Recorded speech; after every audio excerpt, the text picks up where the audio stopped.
दोस्तों, यह अध्याय बहुत ही श्रेष्ठ है। कारण यह है कि इस अध्याय में व्यासदेव जी तथा नारद जी के मध्यम अत्यंत गूढ़ और रहस्यमय संवाद हो रहा है। आपसे निवेदन है कि बहुत ध्यानपूर्वक इस अध्याय का आनंद लें। नारद जी से उनके पूर्व जन्म की कथा आदि सुनकर व्यास जी बड़े ही प्रसन्न हुए और उन्होंने नारद जी से पुनः प्रश्न किया कि हे नारद जी, आपने अब तक के वृत्तांत में बताया कि आप श्रेष्ठ और भगवत प्रेमी भक्त ब्राह्मणों की सेवा सत्कार किया करते थे। उन्होंने आपको दीक्षा प्रदान की तथा रहस्यमय उपदेश आदि प्रदान किए। अब हमें आगे के वृत्तांत के बारे में बताइए कि उन श्रेष्ठ ब्राह्मणों के चले जाने के बाद आपके जीवन में क्या हुआ। हे देव ऋषि, यह भी बताने की कृपा करें कि आखिर वह कौन सा कारण है कि आपको आपके पूर्व जन्म का संपूर्ण वृत्तांत याद है, जबकि कहा जाता है कि समय हर वस्तु का संहार करता है। नारद जी कहते हैं, हे व्यास जी, उन ब्राह्मणों के चले जाने के उपरांत मैं उनके मार्गदर्शन पर परमात्मा की भक्ति में लगा रहता था, परंतु चूंकि मेरी माता भोली भाली थी, दासी थी और मैं उनकी अकेली संतान था, जिससे उनकी रक्षा का, उनकी देखभाल का मेरे सिवा कोई दूसरा साधन नहीं था। अतः मुझे उनकी सेवा सत्कार में रहना पड़ता था, जबकि मेरा मन परमात्मा की भक्ति में लीन रहता था। नारद जी आगे बताते हुए कहते हैं कि व्यास जी, एक दिन मेरी माँ गाय दुल्हाने जा रही थी। मेरी माँ को सर्प ने डस लिया, जिससे मेरी माता की मृत्यु हो गई। जब माँ की मृत्यु हो गई तो मैंने उसे परमात्मा की कृपा और इच्छा जानकर शोक नहीं किया, बल्कि माता का अंतिम संस्कार करने के बाद मैं स्वयं परमात्मा की भक्ति में लीन हो गया। मैं स्वयं परमात्मा की साधना आदि के लिए उत्तर दिशा की तरफ चल पड़ा तथा अनेक गांवों, नगरों, जंगलों आदि से गुजरता हुआ मैं एक वीरान भयानक जंगल में पहुंच गया तथा वहां एक पीपल के वृक्ष के नीचे बैठकर मैं आनंदित भाव से प्रेम पूर्वक परमात्मा कृष्ण का ध्यान करने लगा। मेरा मन परमात्मा में लीन हो गया। हृदय में परमात्मा प्रकट हुए और मेरी आंखों से आंसुओं की धारा बहने लगी। मुझे अपार आनंद की अनुभूति हो रही थी। मेरे शरीर का रोम रोम पुलकित होने लगा। आनंद के सागर में मैं इतना अधिक लीन हो गया कि ना तो मैं परमात्मा के दर्शन कर सका और ना ही मुझे अपना कुछ आभास रहा। व्यास जी, मैंने परमात्मा जी की जो अनुभूति और दर्शन उस दिन किए, उसे पुनः करने के लिए मैंने बहुत बार एकाग्र होकर परमात्मा का ध्यान किया, परंतु मैं दोबारा उसे न कर सका। परिणामत मैं बहुत संतुष्ट हो गया और बहुत ही व्याकुल हो गया।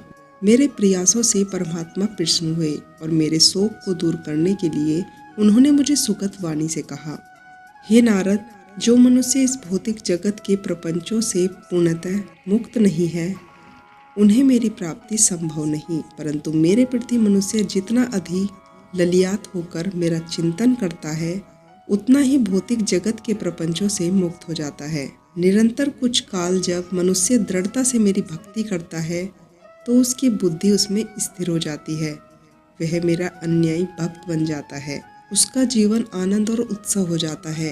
अतः जब इस भौतिक जगत का त्याग करता है तो वह मेरे धाम अर्थात बैकुंठ में वास प्राप्त करता है और मेरा पार्षद बन जाता है। नारद जी ने व्यास जी को बताया कि परमात्मा का निरंतर अन्याय भाव से चिंतन करने वाला भक्त कभी परमात्मा से अलग नहीं होता, फिर चाहे जन्म बदले तथा युग।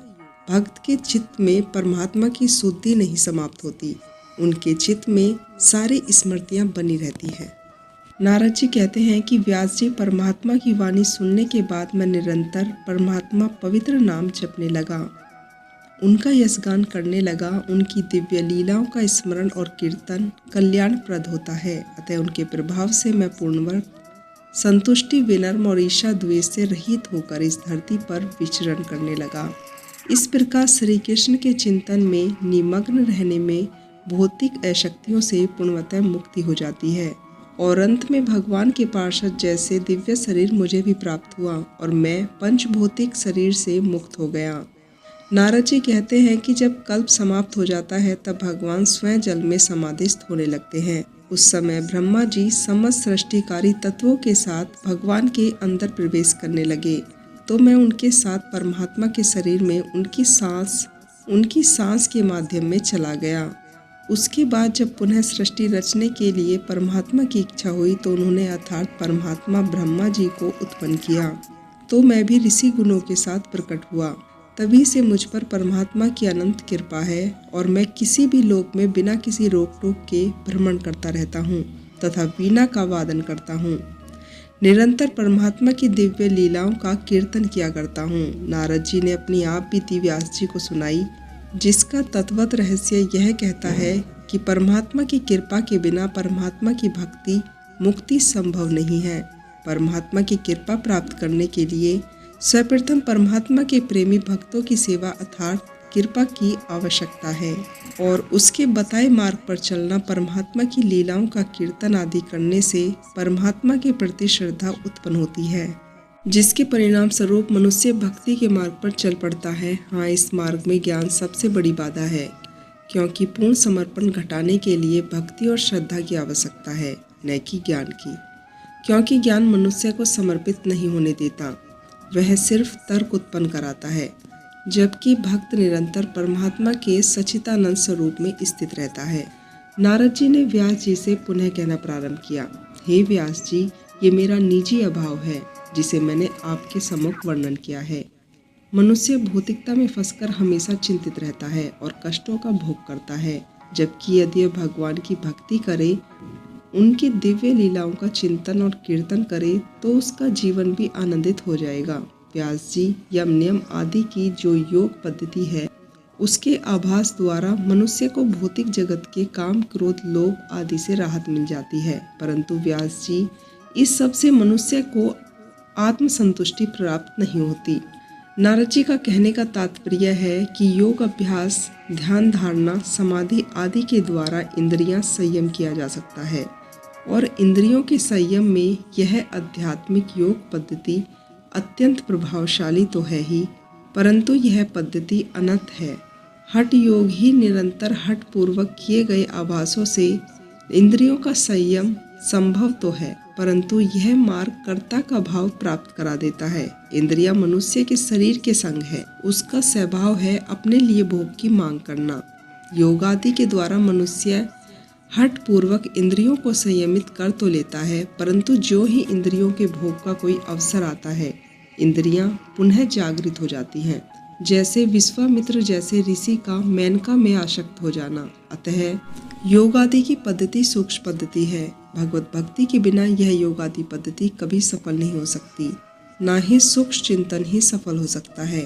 परमात्मा को पूर्ण समर्पण भाव से श्रद्धा पूर्वक उनकी लीलाओं का कीर्तन और चिंतन उनकी शुद्ध भक्ति को प्रदान कराता है, तथा योग आदि की और जो पद्धतियां हैं, सभी परमात्मा के अधीन हैं। नारद जी ने व्यास जी को श्रीमद् भागवत जी की रचना करने का संदेश परमात्मा की इच्छा से ही प्रदान किया और कहा, हे व्यासदेव, आप समस्त पापों से मुक्त हैं।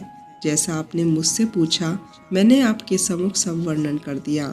ऐसा कहकर नारद जी वीणा बजाते हुए परमात्मा का कीर्तन करते प्रस्थान कर गए। सूत जी महाराज को सौनक आदि को कथा श्रवण करा रहे थे।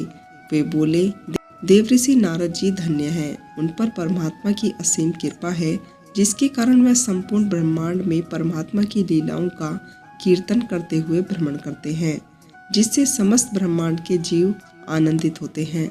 दोस्तों, आप और हम सब परम भाग्यशाली हैं कि श्रीमद् भागवत जी की इस महत्वपूर्ण अध्याय का रसपान कर रहे हैं।